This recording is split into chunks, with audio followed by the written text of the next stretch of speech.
Bismillahirrahmanirrahim. Once again, welcome to the second session of today class.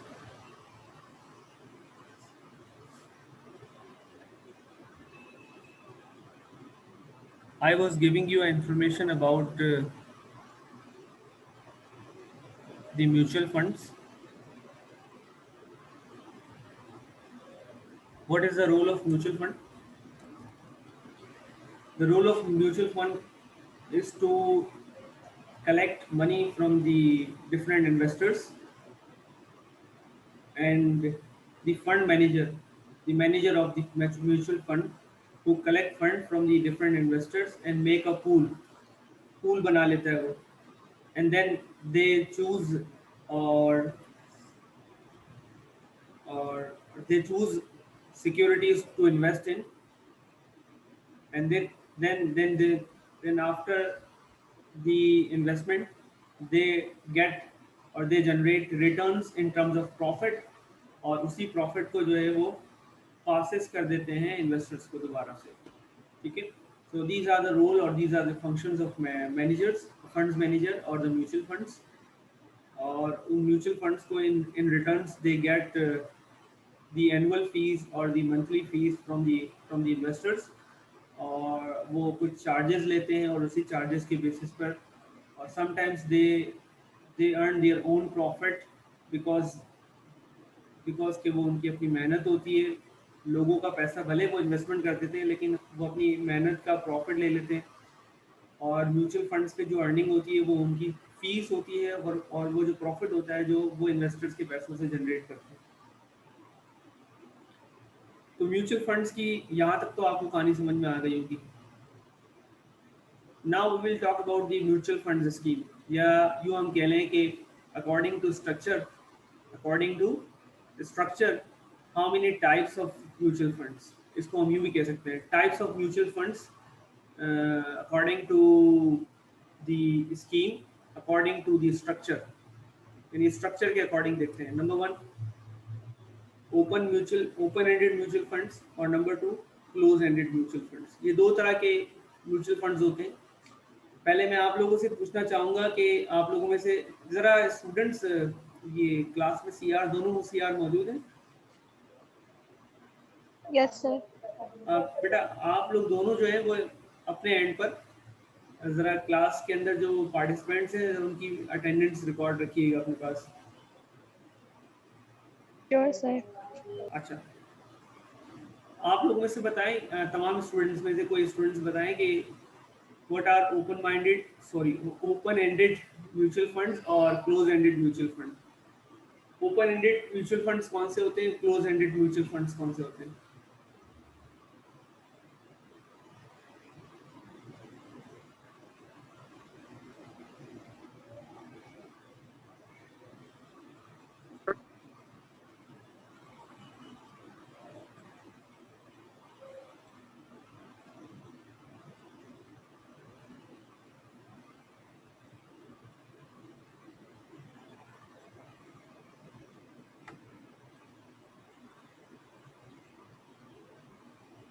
कौन बताएगा बताएं, या मुझे ही बताना पड़ेगा?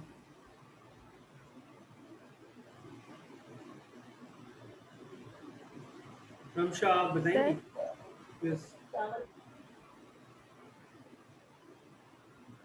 Sir open ended mutual funds वो हुए जिनके शेयर आप एनी टाइम बाय कर सकते हैं. बाय भी कर सकते हैं और सेल भी कर सकते हैं. Yes sir. और क्लोज एंडेड म्यूचुअल फंड्स क्या होते हैं?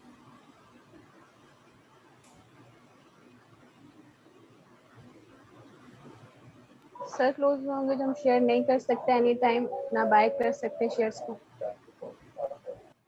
जी सरिश, आपने कुछ बताया था उस दिन, आपका माइक काम नहीं कर रहा था पहले, मैंने आपका माइक म्यूट कर दिया था. आप अभी कुछ बताना चाहेंगे ओपन एंडेड और क्लोज एंडेड म्यूचुअल फंड्स के बारे में? नो सर, नहीं पता मुझे इतना उसके बारे में. अच्छा चलें. जवेरिया ने थोड़ी सी ट्राई की, बड़ी अच्छी ट्राई की और अच्छा एक्सप्लेन किया कि ओपन एंडेड म्यूचुअल फंड्स वो होते हैं जिसमें आप किसी वक्त भी जाके अपनी इन्वेस्टमेंट कर सकते हैं और शेयर्स बाय कर सकते हैं. लाइक इसकी डेफिनेशन में भी यही लिखा हुआ है.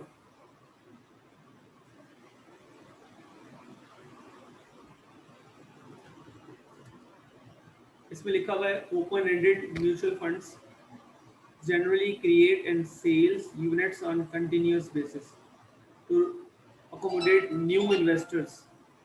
ठीक है, पहला वाला जो सेंटेंस लिखा हुआ है ना उसको देखिएगा, open ended mutual funds generally create and sell, यानी generally create and sell units on continuous basis to accommodate new investors. These fund units can be purchased or redeemed as needed at the fund's current net asset value per share adjusted for offer or redemption price. यानी open ended mutual funds, आसान लफ्जों में अगर मैं आपको लोगों को समझाऊं तो बहुत ही आसान सी एग्जांपल है ओपन एंडेड इन्वेस्टमेंट। यानी अगर कोई भी investors open ended mutual fund में इन्वेस्टमेंट करना चाह रहा है तो वो ओपन इन्वेस्टमेंट है, वो किसी वक्त भी अपने पैसों को इन्वेस्टमेंट कर सकता है और किसी वक्त भी वो रिडीम कर सकता है। रिडीम का मतलब है वापस ले सकता है। यानी एक मिसाल देके कर समझाऊं कि सपोज करें कि मेरे पास 1 लाख रुपए इन्वेस्टमेंट के लिए रखे हुए और अगर मैं ओपन एंडेड म्यूचुअल फंड में वो इन्वेस्टमेंट करूंगा तो किसी वक्त भी जाके मैं इन्वेस्टमेंट कर सकता हूँ। और अगर मुझे ऐसा फील हो रहा है कि यार यहाँ मेरे लिए इन्वेस्टमेंट फिजिबल नहीं है या ये प्रॉफिटेबल इन्वेस्टमेंट नहीं है तो किसी वक्त भी जाके मैं उस इन्वेस्टमेंट से बाहर आ सकता हूँ। ओपन एंडेड म्यूचुअल फंड्स जो होते हैं वो एक तरीके से जब भी हम वहाँ पर इन्वेस्टमेंट करेंगे ना तो वो बेसिकली यूनिट सेल करते हैं। म्यूचुअल फंड्स जो होते हैं यूनिट सेल करते हैं। यूनिट का मतलब कुछ बता देता हूँ, यूनिट क्या होता है। लाइक सपोज मैंने एक एग्जांपल दी, उसी को कंटिन्यू करते हैं। मेरे पास 1 लाख रुपए रखे हुए हैं और म्यूचुअल फंड्स जो हैं वो 10,000 का एक यूनिट सेल कर रहे हैं। यूनिट सेल करने का मुराद ये है कि वो 10,000 का एक सर्टिफिकेट सेल कर रहे हैं, तो सर्टिफिकेट को हम यूनिट कहेंगे। म्यूचुअल फंड्स में जो भी चीज़ वो बेचेंगे ना, सेल करेंगे म्यूचुअल फंड्स वाले, उसको हम यूनिट कहेंगे। और वो फिजिकली कोई चीज़ नहीं होगी, एक पेपर होगा या एक डॉक्यूमेंट्स होगा या एक सर्टिफिकेट होगा, वो सेल करेंगे हमें। उस डॉक्यूमेंट को या उस सर्टिफिकेट को यूनिट कहेंगे। अब म्यूचुअल फंड्स वाले हमें एक पेपर या स्लिप या डॉक्यूमेंट्स देंगे या एक यूनिट देंगे 10,000 का, और 10,000 रुपीज़ उसके बदले में वो हमसे ले लेंगे। और वो 10,000 रुपीज़ एक तरीके से यूँ समझो कि वो हमने इन्वेस्टमेंट की है, और इन्वेस्टमेंट के नतीजे में हमें उन्होंने एक स्लिप दी है, उस स्लिप का नाम यूनिट्स है। उस स्लिप का नाम क्या है? यूनिट है। तो हमने सपोज करें कि 1 लाख रुपए पैसा लगाया है म्यूचुअल फंड्स में, ओपन एंडेड म्यूचुअल फंड्स में, और वो 1 लाख रुपए मैंने सिर्फ नहीं लगाया और बहुत सारे लोगों ने लगाया इन्वेस्टमेंट। जिसने इन्वेस्टमेंट किया है तो उन्होंने एक तरीके से म्यूचुअल फंड से यूनिट्स परचेज कर लिए। ठीक है, मैंने भी 10 यूनिट्स परचेज किए। लेट सपोज अगर 10,000 रुपये का एक यूनिट है तो मैंने 1 लाख रुपए के यूनिट्स खरीद लिए और 1 लाख रुपए पैसा लगा दिए म्यूचुअल फंड में और 1 लाख रुपए की रिसीट्स ले ली वहाँ से। अब म्यूचुअल फंड्स वाले क्या करते हैं कि मिसाल के तौर पर मैंने 1 लाख रुपए लगाए ना, तो आज उन्होंने मुझसे ले लिए और मैंने यूनिट्स खरीद लिए उनसे, मतलब एक सर्टिफिकेट खरीद लिया या एक रसीद खरीद ली 1 लाख रुपए की। अब मैं जब भी चाहूँगा उसको रिडीम करवा सकता हूँ। रिडीम करवाने से मुराद ये है कि मैं अपने पैसे वापस ले सकता हूँ 1 लाख रुपए किसी वक्त भी। आज मैंने अगर पैसा लगाया है तो कल परसों तरसों किसी वक्त भी जाके मैं उनसे वापस ले सकता हूँ पैसा। वापसी या रिडीम करने का कुछ प्रोसीजर होता है, कुछ डे लगते हैं, कुछ डेज लगते हैं। मिसाल के तौर पर अगर आज मैंने इन्वेस्टमेंट किया है ओपन एंडेड में, तो ओपन एंडेड इन्वेस्टमेंट है, वो मैंने किसी इन्वेस्टमेंट आज कर दिया, 3 दिन बाद 4 दिन बाद में जाके वो पैसा निकाल भी सकता हूँ अपने अकाउंट से। आधा पैसा निकालना है आधा निकाल सकता हूँ, पूरा पैसा निकालना है पूरा पैसा डी इन्वेस्टमेंट कर सकता हूँ, डिस इन्वेस्टमेंट कर सकता हूँ। डिस इन्वेस्टमेंट होती है, डिसइन्वेस्टमेंट होती है, यानी एक जगह पैसा लगा रहे हो म्यूचुअल फंड में और एक जगह पैसा निकाल रहे हो, उसको डिस इन्वेस्टमेंट कहते हैं, और उसको रिडम्पशन भी कहते हैं। अच्छा, अब ये ओपन एंडेड म्यूचुअल फंड्स जो होते हैं, ये यहाँ पर पैसा लगाने से मतलब ये है कि आपने पैसा लगाया और इसकी जो प्राइजेज हैं, मिसाल के तौर पर एक यूनिट आपने खरीदा है 10,000 रुपये का, मिसाल दे रहा हूँ एक, तो उसकी जो प्राइस होगी, यूनिट की प्राइस होगी, वो डिपेंड कर रही होगी NAV, नेट एसेट वैल्यू पर डिपेंड कर रही होगी। अब यूनिट की प्राइस जो है वो डेली बेसिस पर चेंज हो रही होगी, कंटिन्यू बेसिस पर क्या हो रही होगी, यूनिट की प्राइस चेंज हो रही होगी। यूनिट की प्राइस चेंजिंग किस तरह होती है, जरा इसको समझिएगा। मैं आपको एक एक्सेल की शीट से शेयर कर रहा हूँ ओपन एंडेड म्यूचुअल फंड्स के लिए, ताकि आपको समझ में आ जाएगा।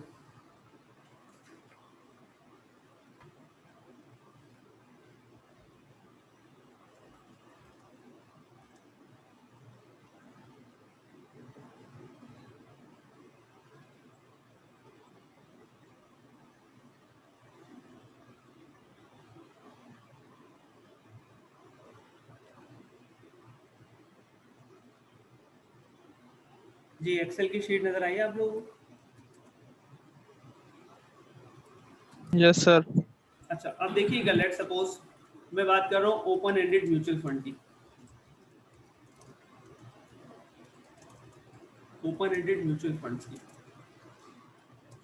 सही है। इसकी एग्जांपल देखिएगा। लेट सपोज इन्वेस्टर नंबर 1, इसके पास बहुत सारे इन्वेस्टर्स हैं। इन्वेस्टर नंबर 2, इसी तरह इन्वेस्टर 3, 4। सपोज करें कि 6 लोगों ने पैसा लगाया है, 6 इन्वेस्टर्स हैं, ठीक है। पहले इन्वेस्टर्स ने यूनिट्स खरीदे। यूनिट्स के पहले इन्वेस्टर ने 10 यूनिट्स खरीदे, दूसरे इन्वेस्टर्स ने 5 यूनिट खरीदे, थर्ड वाले ने भी 4 यूनिट्स खरीदे, चौथे इन्वेस्टर्स ने नहीं, थर्ड वाले ने 5 खरीदे, फोर्थ वाले ने अगेन 10 खरीदे, फिफ्थ वाले ने 15 खरीदे, और सिक्स वाले ने अगेन 10 खरीदे, ठीक है। ये यूनिट्स खरीदे गए। और एक यूनिट लेट सपोज जो है वो है 1000 का, आसान कर लेते हैं ना, यूनिट की प्राइस। आसान एग्जांपल ले लेते हैं, 1000 रुपये का एक यूनिट है।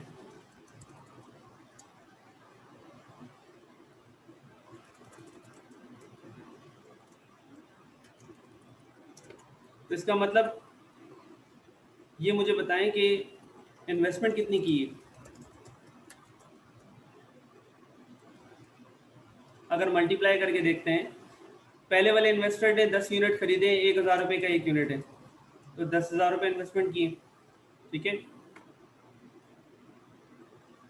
समझ में आ रहा है आप लोगों को? Yes sir. Yes sir.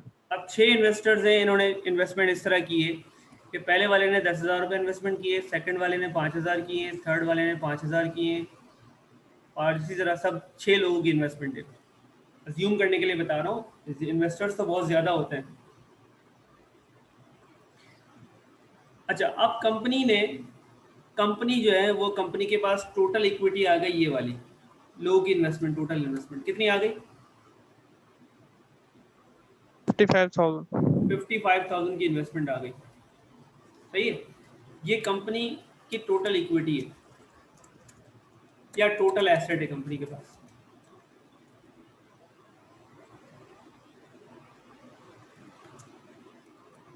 मैं एग्जांपल के लिए बता रहा हूँ, टोटल एसेट सिर्फ ये नहीं है, और भी चीज़ होती है। लेट सपोज कंपनी के पास टोटल, अच्छा, इस इन्वेस्टमेंट में 6 इन्वेस्टर्स में ओपन एंडेड की खुद की इन्वेस्टमेंट भी है। सपोज करें कि ये वाली जो इन्वेस्टमेंट है ओपन एंडेड वालों की खुद की इन्वेस्टमेंट है, ये ओन इन्वेस्टमेंट है। यानी जो डायरेक्टर थे, जो जो ट्रस्टीज थे, उन्होंने भी इन्वेस्टमेंट की है, ओन इन्वेस्टमेंट, सही है। अब टोटल एसेट्स कंपनी के पास हो गए 55,000 के, सही है, क्लियर हो गई बात। अब उसमें से लेस कर दें टोटल लाइबिलिटीज। ये म्यूचुअल फंड्स की लाइबिलिटीज है, उसकी कोई लाइबिलिटीज भी होंगी। लेट सपोज उसकी कुछ लाइबिलिटी हैं, 15,000 की उसकी लाइबिलिटी है। जब उसकी लाइबिलिटीज माइनस कर देंगे हम,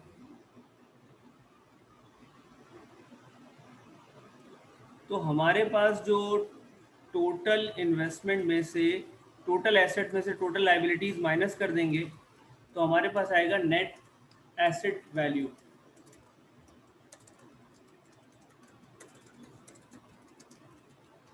नेट एसेट वैल्यू कितना आ गया?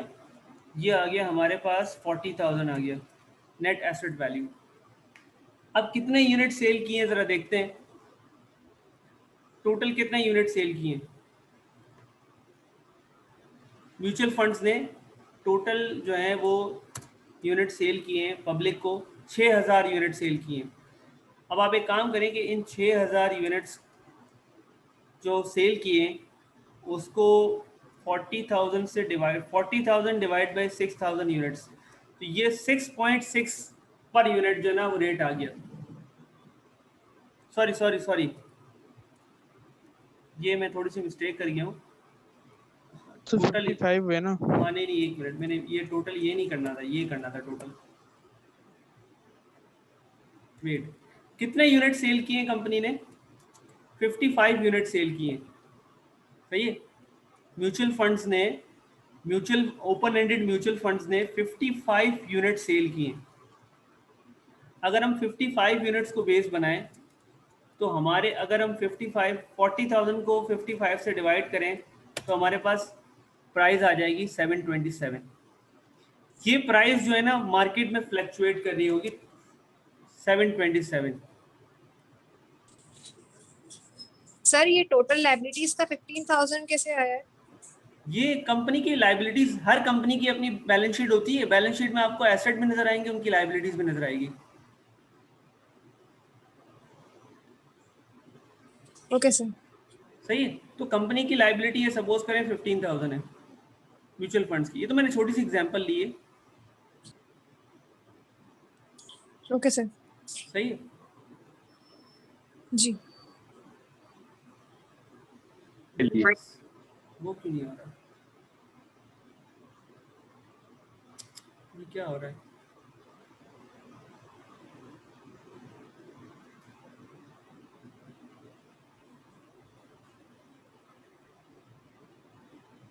हाँ, ये 727 जो है ना, ये सपोज करें इस वक्त मार्केट प्राइस है। इस वक्त अगर कोई नया इन्वेस्टर नंबर 7, कोई नया इन्वेस्टर नंबर 7 या कोई नया इन्वेस्टर आना चाह रहा है मार्केट में और ओपन एंडेड म्यूचुअल फंड्स के यूनिट परचेज करना चाह रहा है, तो वो इस वक्त मार्केट की प्राइस क्या चल रही है? 727 चल रही है। 727 पे वो परचेज कर सकता है। ये जो पैसा लगाया था ना 6 लोगों ने, ये या तो हो सकता है कि फ्रेंड्स एंड फैमिली के लोगों ने मिलकर लगाया था, या जिन्होंने म्यूचुअल फंड स्टार्ट की थी उन्होंने लगाया था, या जो म्यूचुअल फंड्स स्टार्ट करने वक्त या इनिशियली तौर पर जो है वो जो इन्वेस्टर मौजूद थे उन्होंने पैसा लगाया था। क्लियर होगी बात? अब सब पहले तो सपोज करें कि इस प्राइस की फ्लक्चुएशन किस तरह होती है। इस वक्त मार्केट प्राइस क्या चल रही है? 727। अब एक सवाल आपके जहन में आ रहा होगा कि जो सारे इन्वेस्टर्स थे, इन्वेस्टर नंबर 1 2 3 4 5 6 7, सॉरी 6 इन्वेस्टर, 6 के 6 इन्वेस्टर्स ने पैसा लगाया था म्यूचुअल फंड्स में। उन्होंने 1000 के हिसाब से यूनिट परचेज किया था। इस वक्त यूनिट कितने का हो गया है? यूनिट की मार्केट प्राइस कितनी होगी? 727। तो ये तो लॉस में जा रहे हैं, ये तो लॉस में जा रहे हैं पर यूनिट जो तो फायदा तो हुआ नहीं। Yes sir. फायदा ये होगा कि ये जो कंपनी के पास 55,000 के एसेट्स हैं ना, ये जो पब्लिक से पैसा लिया हुआ है 6 के 6 इन्वेस्टर से, ये म्यूचुअल फंड्स वाले क्या करते हैं? इन इन्वेस्टमेंट को कहीं ना कहीं इन्वेस्टमेंट कर देंगे, यानी पब्लिक से पैसा कलेक्ट करके पूल बना के कहीं ना कहीं इन्वेस्टमेंट कर दें। इन्वेस्टमेंट करने के डिफरेंट तरीके हैं, या तो डेट में पैसा लगा देंगे, या इक्विटी खरीद लेंगे, या स्टॉक मार्केट में लगा देंगे, या रियल एस्टेट में लगा लेंगे। वहाँ से जो इनको प्रॉफिट होगा तो इनका प्रॉफिट जो होगा वो उनके एसेट में प्लस हो जाएगा, यानी री इन्वेस्टमेंट हो जाएगा। एक तरीके से सपोज कर लें कि after few days, let's suppose after few months, कुछ महीनों के बाद इनके टोटल एसेट्स की पोजीशन जो कि 55,000 थी अब हो गई 80,000। कुछ इन्होंने प्रॉफिट वगैरह कमाया और इनके एसेट्स बढ़ गए गुडविल की वजह से, या उनके प्रॉफिट की वजह से उनके एसेट्स की पोजीशन इंक्रीज हो गई। अब ये इन्होंने री इन्वेस्टमेंट कर दिया अपना प्रॉफिट को, उनकी लाइबिलिटीज़ जो सपोज करें कि कम हो गई, या मे बी पॉसिबल लाइबिलिटीज़ कम हो सकती हैं। अब उनकी लाइबिलिटीज़ सपोज कर लेंगे, इनकी लाइबिलिटीज़ हो गई 10,000 की, तो मुझे बताएंगे नेट एसेट्स वैल्यू कितनी हो गई उनकी? 70,000 हो गई। Yes sir. अब जरा देखें Yes, इसकी sir. 70,000 इसकी नेट एसेट्स वैल्यू हो गई म्यूचुअल फंड्स की। अगर टोटल 55 यूनिट्स इन्होंने सेल किए हैं, यूनिट म्यूचुअल फंड्स वालों ने, तो अगर उसको हम डिवाइड करके देखें तो प्राइस आ जाएगी। प्राइस कितनी आ गई? 1272. 1272 प्राइस आ गई। ये नई प्राइस आ गई।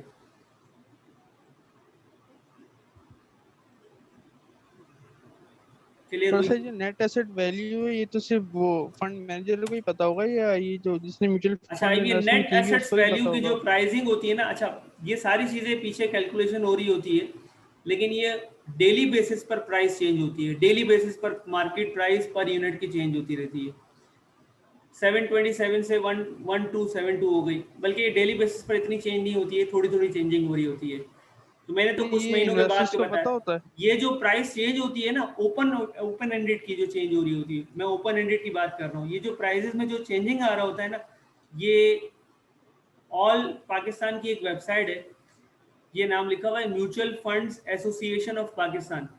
ये mutual funds association of Pakistan की एक वेबसाइट है जहाँ पर उन तमाम जितने भी म्यूचुअल फंड्स हैं, उन ओपन एंडेड म्यूचुअल फंड्स हैं, उनकी प्राइस, उनके रेट चल रहे होंगे, यूनिट के प्राइस चल रहे होंगे। लेट्स सपोज यहाँ पर आपको नज़र आ रहा है, यहाँ मैं आपको स्क्रीन को बड़ी करके दिखाता हूँ ताकि आपको नज़र आएगा। ये मैंने वेबसाइट खोली है, MUFAP mutual funds association of Pakistan. ठीक है, ये पूरी एसोसिएशन है, ये समझ लेंगे तमाम के तमाम म्यूचुअल फंड्स को ये कर रही होती है, मॉनिटर कर रही होती है। ये आपको नजर आ रहा है 786 Yes, sir. 786 Yes, sir. SF। इसके प्राइस क्या चल रहे हैं यस सर। 85.04। हाँ, इसके जो यूनिट की प्राइस चल रही है वो 85.04 चल रही है प्राइस।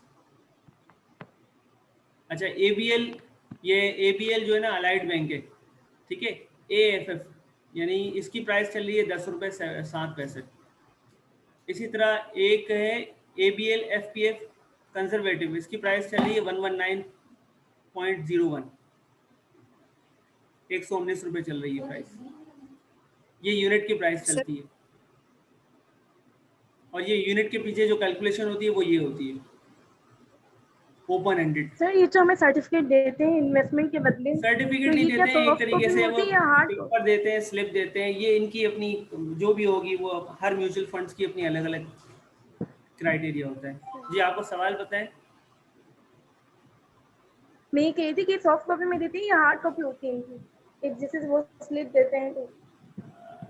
ये सवाल बड़ा अच्छा है, लेकिन मुझे नहीं पता, शायद किस आजकल जो है ना फॉर्मेट? वो मेरे ख्याल में वो सॉफ्ट कॉपी के थ्रू देते होंगे, हार्ड कॉपी नहीं देते होंगे। एक मिनट, या सॉफ्ट कॉपी हार्ड कॉपी भी दे देंगे। सर्टिफिकेट क्या है, आपके हाथ में एक पैसा, जो पैसा लगाए, असल तो ये देखना है कि आपने कितना पैसा लगाया, वो आपको रिटर्न कितना मिल रहा है। यानी जो लोग और ये सर समझते अगर हैं कि हम जो लोग ये समझते हैं कि हम अगर अपने पैसों को सही तरह यूटिलाइज नहीं कर सकते हैं और हमें पैसा इन्वेस्टमेंट करना है, तो वो पैसा, अपना पैसा कहाँ लगाते हैं? म्यूचुअल फंड्स में लगा देते हैं। सही, और सर अगर हम जब पर सर रिडीम इससे करते पैसे हैं, निकलवाना बहुत मुश्किल होता है, मतलब कि बहुत टाइम कंज्यूमिंग होता है यहाँ से पैसे वापस नहीं, निकल ओपन रिडीम करवाना। ओपन एंडेड म्यूचुअल फंड्स के अंदर से आप किसी वक्त भी पैसा इंटर कर सकते हैं, किसी वक्त भी पैसा लगा सकते हैं, और किसी वक्त भी अपना पैसा निकाल सकते हैं। ओपन एंडेड म्यूचुअल फंड्स का फायदा होता है, लेकिन उसके सर जैसे जब हम स्टॉक बरक्स रिडीम एक्सचेंज करते में हैं ना होता है ना सर, कि इन्वेस्टमेंट, हमने शेयर की प्राइस भेज दी, वो डायरेक्ट आपके अकाउंट में पैसे आ गए। वो तो डिफरेंट चीज़ है इसमें ना। ऐसा नहीं अब होता। ये क्या करते हैं, ये लोग भी तो आपके पैसों को स्टॉक मार्केट में, डेट मार्केट में, डिफरेंट जगहों पर इन्वेस्टमेंट करते हैं। यानी कि अगर हम ओपन एंडेड में वो करें, इन्वेस्टमेंट करें, ओपन एंडेड और म्यूचुअल फंड्स में और अगर हमें यानी कि गवर्नमेंट सिक्योरिटीज अच्छे रिटर्न दे रही है तो, और ये म्यूचुअल फंड नहीं दे रहे, तो हम ओपन एंडेड के थ्रू अपना पैसा फॉरेन ट्रांसफर करके गवर्नमेंट सिक्योरिटीज में इन्वेस्ट कर सकते हैं। कर सकते हैं। ओपन एंडेड म्यूचुअल फंड्स के अंदर you can invest your money, and you can withdraw your money at any time. और उनकी जो प्राइस की कैलकुलेशन चल रही होती है वो करंट मार्केट प्राइस चल रही होती है, जिसको हम कहते हैं current net asset value, NAV। उसके बेसिस पर हम जो है ना वो बाइंग और सेलिंग कर सकते हैं। यानी आप रिडम्पशन ले सकते हो, वापस उनसे पैसा ले सकते हो ओपन एंडेड म्यूचुअल फंड में। जैसे मिसाल के तौर पर मैंने अभी आपको बताया ना कि ये एग्जांपल दी मैंने आपको, एक्सेल की शीट नज़र आ रही है आप लोगों को। लेट सपोज कुछ महीनों के बाद यूनिट की प्राइस हो गई 1272, 1272, आपने जो है वो 1000 रुपये का यूनिट खरीदा था, ठीक है, पहले वाले इन्वेस्टर्स। अब वो पहले वाला इन्वेस्टर चाह रहा है कि मैं यहाँ से पैसा विड्रॉ कर लूँ, वो विड्रॉ कर लेगा और उसको विड्रॉ की प्राइस क्या मिलेगी, वो इस प्राइस पर सेल कर देगा अपने यूनिट्स 1272 पर। जो मार्केट प्राइस चल रही होगी ना नेट एसेट वैल्यू की, NAV, या जो नेट एसेट वैल्यू की मार्केट प्राइस चल रही होगी ना, उस पर वो विड्रॉ कर लेगा।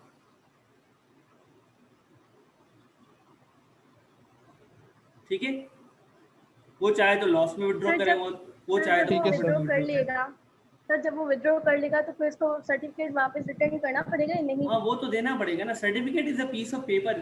द पॉइंट इज सही। दैट कि how much you earn from your investment in mutual funds.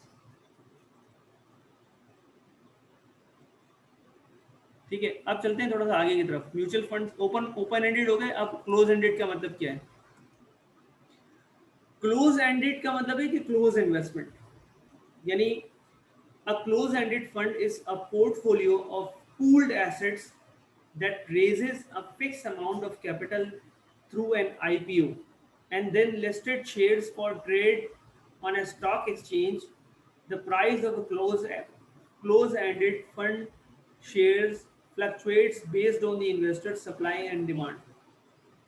यानी ये पूरी कहानी का मतलब मैं आप लोगों को समझा देता हूँ कि क्लोज एंडेड म्यूचुअल फंड्स के अंदर इन्वेस्टर्स पैसा तो लगा देता है, यानी क्लोज एंडेड म्यूचुअल फंड्स एक तरीके से कंपनी होती है, और कंपनी जो है वो अपने share certificate one time initial public offering IPO one time offer करती है, और वो शेयर्स ऑफर करने के बाद वो कहती है हमारी इस कंपनी के शेयर्स खरीदो और हमारी कंपनी में इन्वेस्टमेंट करो, क्लोज एंडेड म्यूचुअल फंड में इन्वेस्टमेंट करो। तो पब्लिक या इन्वेस्टर्स जो होते हैं क्लोज एंडेड म्यूचुअल फंड में पैसा लगाते हैं और उनके बदले वो पैसा वो शेयर सर्टिफिकेट खरीद लेते हैं। जो शेयर सर्टिफिकेट खरीदते हैं IPO के थ्रू, अब वो उसका एक टाइम पीरियड होता है। क्लोज एंडेड म्यूचुअल फंड्स कहते हैं कि आपने अगर आज हमें पैसा दे दिया ना और हम आपको रिटर्न में शेयर्स देंगे तो 3 साल या 5 साल, उसका एक क्राइटेरिया होता है, एक फिक्स टाइम पीरियड के लिए आपने पैसा इन्वेस्टमेंट कर दिया। अब आप वहाँ से पैसा विड्रॉ नहीं करते हो। जो इंशाल कह रहा था ना कि पैसा विड्रॉ नहीं कर सकते हैं, बहुत मुश्किल से पैसा विड्रॉ करते हैं, तो क्लोज एंडेड म्यूचुअल फंड्स में जब वन टाइम आप लोगों ने इन्वेस्टमेंट कर दी इन्वेस्टर्स ने, तो वहाँ पर आपका पैसा क्लोज हो जाता है। वहाँ पर आप पैसा विड्रॉ नहीं कर सकते हो, रिडम्पशन नहीं कर सकते हो, निकाल नहीं सकते हो आसानी से, क्योंकि वो टाइम पीरियड होता है, एक फिक्स पर्टिकुलर टाइम पीरियड के लिए आपने इन्वेस्टमेंट कर दिया होता है और उसके शेयर्स के। क्लोज एंडेड म्यूचुअल फंड्स वाले एक ऑप्शन देते हैं, मिसाल के तौर पर मैं आपको एक पूरी कहानी समझाता हूँ ताकि आपको समझ में आ जाएगा। लेट सपोज कि क्लोज एंडेड म्यूचुअल फंड्स वाले क्या करते हैं, शेयर्स ऑफर करते हैं पब्लिक को, इन्वेस्टर्स को। लेट सपोज मैंने और आपने जो है ना क्लोज एंडेड म्यूचुअल फंड्स के शेयर परचेज कर लिए।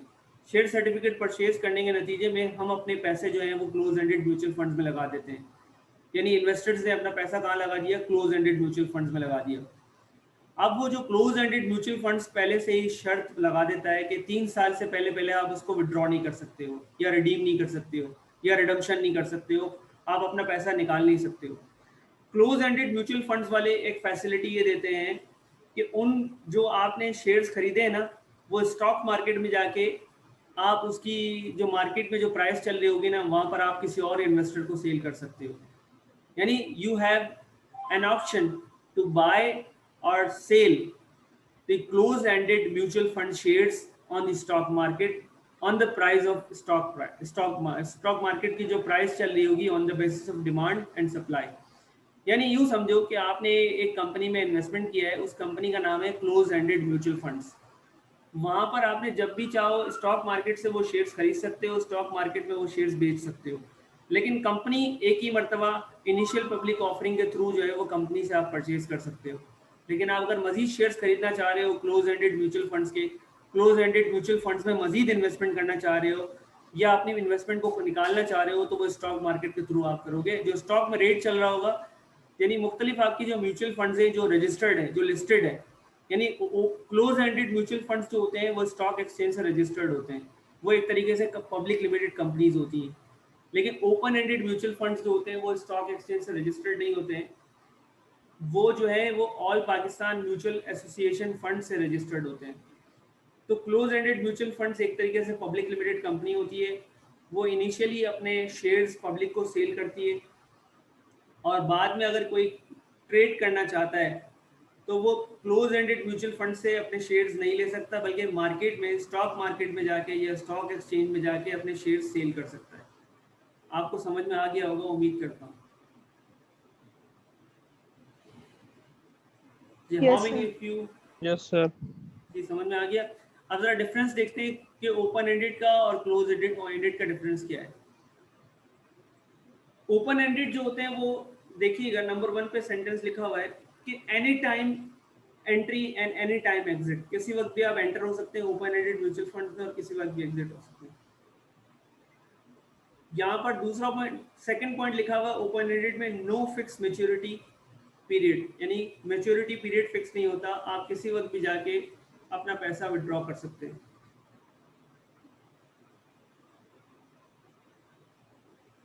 और तीसरा जो ओपन एंडेड का एक खास बात है, नो एग्जिट लोड, यानी किसी भी इन्वेस्टर्स के ऊपर ये लोड नहीं होता कि आप जो है ना अपना पैसा नहीं निकाल सकते।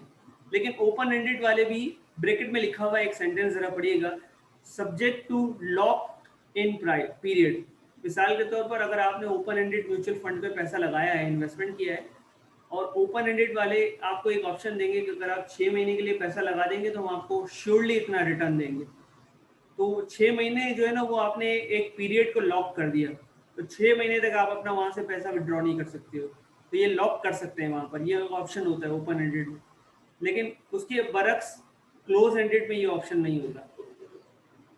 ओपन एंडेड का सबसे अहम फीचर, जो सबसे इंपॉर्टेंट फीचर ये है कि उसके अंदर आपका पैसा लिक्विडिटी रहता है। लिक्विडिटी का मतलब ये है कि आप किसी वक्त भी जाके आपके हाथ में जो है वो विड्रॉ कर सकते हैं, यानी आपके हाथ में एक पैसा लिक्विड रहता है, यानी कैश विड्रॉ कर सकते हैं, कैश आप इन्वेस्टमेंट कर सकते हैं। ओपन एंडेड ज़्यादा बेनिफिशियल होता है। लेकिन ओपन एंडेड का एक नुकसान ये है कि ओपन एंडेड म्यूचुअल फंड्स के अंदर प्राइस की अनसर्टेनिटी रहती है, प्राइस अनसर्टेन रहती है ज़्यादा। मैं बताऊंगा अभी डिसएडवांटेज है, इसको हम पढ़ेंगे डिसएडवांटेज क्या है इसका ओपन एंडेड का। क्लोज एंडेड के ऊपर बात करते हैं। क्लोज एंडेड में लिखा हुआ है कि एंट्री ओनली ड्यूरिंग एनएफओ, ये आईपीओ लिखा हुआ है, एनएफओ इसका सेकंड नाम है, न्यू फंड ऑफर।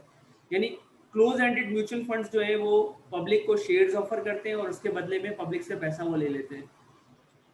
उस वक्त आप क्लोज एंडेड म्यूचुअल फंड्स में पैसा इन्वेस्टमेंट कर सकते हो। पैसा निकालना है या मैच्योरिटी डेट पर ही निकलेगा, उससे पहले आप विड्रॉ नहीं कर सकते हो। या दूसरा ऑप्शन ये है कि आप बिफोर मैच्योरिटी, यानी नीचे लिखा हुआ है पॉइंट नंबर 4 देखिए लिखा हुआ है, before maturity exit through stock exchange, यानी आप मैच्योरिटी से पहले पहले अगर एग्जिट होना चाहते हैं, अपना पैसा निकालना चाहते हैं, तो आप स्टॉक एक्सचेंज में जाके उसके शेयर सेल कर दें। चाहे वो मे भी हो सकता है आपको प्रॉफिट मिले, मे भी हो सकता है कि आपको शेयर्स में गेन हो रहा हो, मे भी हो सकता है कि शेयर्स में आपको लॉस हो रहा है। तो वो आप स्टॉक एक्सचेंज में जाके आप अपना पैसा जो है वो लिक्विडिटी में कन्वर्ट कर सकते हैं, यानी आप विड्रॉ कर सकते हो। नॉर्मली जो मैच्योरिटी पीरियड होता है क्लोज एंडेड म्यूचुअल फंड्स का, वो 3 साल से लेकर 5 साल के दरमियान होता है। तो सबसे इम्पॉर्टेंट फीचर्स क्लोज एंडेड का ये है कि वो इलिक्विड होते हैं, और ओपन एंडेड जो होते हैं वो लिक्विडिटी के ऊपर बेस कर रहे होते हैं। I think you have got what I'm going to understand you. Sir यानी ओपन एंडेड में इन्वेस्टमेंट ज्यादा फायदेमंद है, रिटर्न ओपन भी एंडेड अच्छा है। म्यूचुअल फंड्स में रिटर्न अच्छा नहीं होता, रिटर्न आपको क्लोज एंडेड में अच्छा मिलता है। ओपन एंडेड के कुछ डिसएडवांटेजेस भी है, उसको हम पढ़ेंगे, अभी हम बता रहा हूँ। दोनों के अपने अपने एडवांटेज और डिसएडवांटेज है। मे बी पॉसिबल है आप जाके जरा थोड़ा सा गो थ्रू करेंगे तो समझ में आ जाएगा। सर दोनों में से बेनिफिशियल कौन सा है? मेरे ख्याल में अगर आप ऐसा चाह रहे हैं कि अपना पैसा लॉन्ग टर्म बेसिस पर इन्वेस्टमेंट करना चाह रहे हैं, तो आप क्लोज एंडेड की तरफ जाएं, ज़्यादा बेहतर है। ठीक है सर। वो डिपेंड करता है इन्वेस्टर्स के ऊपर।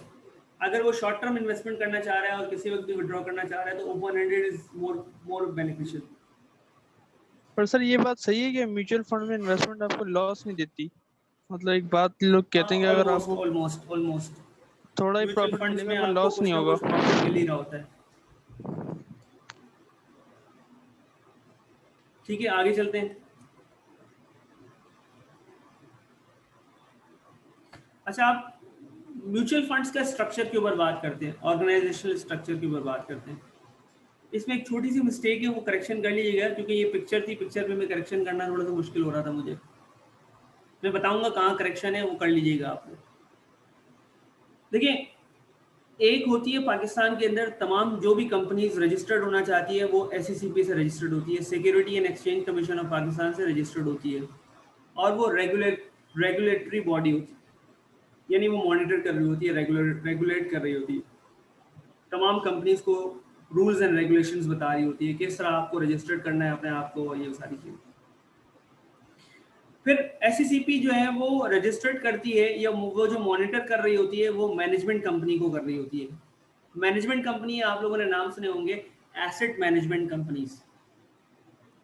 म्यूचुअल फंड्स जो होते हैं ना, वो एसेट मैनेजमेंट कंपनीज के अंडर में आते हैं।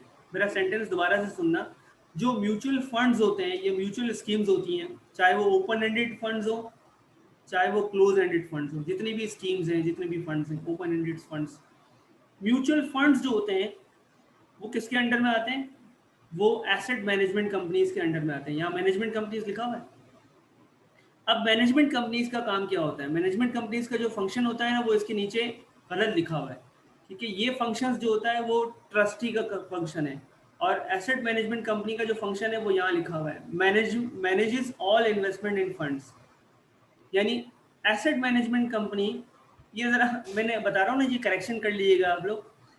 जो ट्रस्टीज होते हैं या जो कस्टोडियन होते हैं, उसका फंक्शन यहाँ लिखा हुआ है मैनेजमेंट कंपनी के अंदर, और मैनेजमेंट कंपनी का जो फंक्शन है वो यहाँ लिखा हुआ है मिस्टेकनली। तो मैं दोबारा से इसको पढ़ रहा हूँ, ज़रा देखिएगा। जो मैनेजमेंट कंपनीज होती हैं, जो एसेट मैनेजमेंट कंपनीज होती हैं, उनका फंक्शन ये होता है कि मैनेज ऑल इन्वेस्टमेंट इन फंड्स। यानी ये जो ओपन एंडेड या क्लोज एंडेड फंड्स होते हैं, म्यूचुअल फंड्स होते हैं, वो मैनेजमेंट कंपनीज अपने फंड्स को म्यूचुअल फंड्स में क्या करते हैं? मैनेज करते हैं। मैनेज करने का मतलब ये है कि इन्वेस्टमेंट और डिसइन्वेस्टमेंट करते हैं। यानी एसेट मैनेजमेंट कंपनीज ज़्यादातर एग्जांपल के तौर पर अगर हम देखें तो वो ज़्यादातर बैंक्स की होती हैं। जितने भी आपके पास कमर्शियल बैंक है, UBL है, अलाइड बैंक है, मीज़ान बैंक है, जितने भी आपके कमर्शियल बैंक है ऑलमोस्ट, उनकी अपनी कंपनी होती है जो एसेट मैनेज करती है, और वो रजिस्टर्ड होती है एसेट मैनेजमेंट कंपनीज के नाम से, और वो SECP के साथ, SECP यानी सिक्योरिटी एंड एक्सचेंज कमीशन के पास जाके रजिस्टर्ड होती है। एक होते हैं ट्रस्टी या कस्टोडियन। यानी म्यूचुअल फंड्स बनाने के लिए आपको सबसे पहले एसेट मैनेजमेंट फंड्स या एसेट मैनेजमेंट कंपनी के नाम से रजिस्टर्ड करवाना पड़ेगा। एसेट मैनेजमेंट कंपनीज के ट्रस्टीज या कस्टोडियन भी होंगे। कस्टोडियन या ट्रस्टीज एक मिडल मैन का रोल प्ले कर रहे होते हैं। ट्रस्टीज या कस्टोडियन की डेफिनेशन यहाँ लिखी हुई है, फंक्शन लिखा हुआ है, all assets are in the custody of the trustees. यानी एसेट मैनेजमेंट, जितने भी एसेट्स होते हैं उनकी कस्टडी जो होती है वो ट्रस्टीज के पास होती है। पाकिस्तान में CDC, central depository service, central depository centre, CDC एक हाउस है, CDC एक कंपनी है, एक ऑर्गेनाइजेशन है जो कस्टोडियन है। जितने भी म्यूचुअल फंड्स हैं उनकी कस्टडी या उनकी ट्रस्टीज जो होती हैं वो CDC के पास होती है। यानी यूँ समझे कि तमाम कमर्शियल बैंक्स की कस्टडी जो है वो सेंट्रल बैंक के पास होती है। इसी तरह तमाम म्यूचुअल फंड्स की जो कस्टडी होती है, वो कस्टडी होती है, वो CDC के पास होती है, और वो CDC जो है वो ट्रस्टीज कहलाते हैं। ठीक है। म्यूचुअल फंड्स क्या करते हैं वो आपके सामने लिखा हुआ है यहाँ पर, कि इन्वेस्टर से वो अपने यूनिट सेल करते हैं, चाहे वो इन्वेस्टर्स कोई भी हो। इन्वेस्टर से वो रिडेम्पशन भी करते हैं और सेल भी करते हैं म्यूचुअल फंड्स। और वो पैसा कहाँ लगाते हैं? वो पैसा इन्वेस्टमेंट जो करते हैं वो बैंक डिपॉजिट्स में करते हैं, T बिल्स में करते हैं।